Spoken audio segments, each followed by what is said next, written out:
Hey, hi, this is Mike.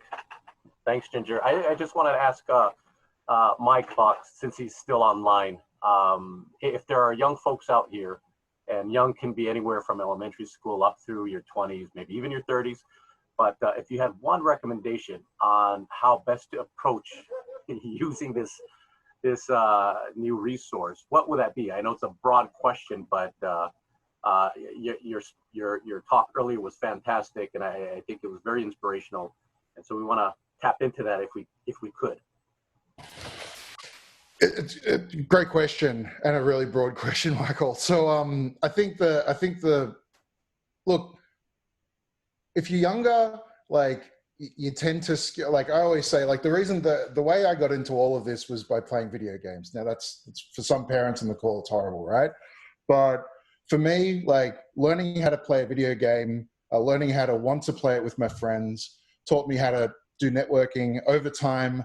It taught me how to code over time. It taught me process and logic and procedural background. So I always find that, like when I'm talking to my kids, they play a lot of games, and like at some point I kind of like think to myself, oh geez, like what have I done? But I can see it happening now where they're becoming more interested in like building stuff in Minecraft or writing a script to do something. So I think those little skills like eventually build up, and we've got a really digitally aware generation in front of us now, which is fantastic. But I think being able to translate those skills and synthesize them into high quality communication is probably the biggest barrier for most people that we meet and we interview. So I think that if you've got that foundation of being really interested in something enough to understand its digital appeal and setting it up for groups to communicate and play with, for example, in games, and then taking that and synthesizing that into increasing the quality of the communications, and then at the same time thinking about how they would want to improve it, I think that's always a great baseline. And then there are so many resources online.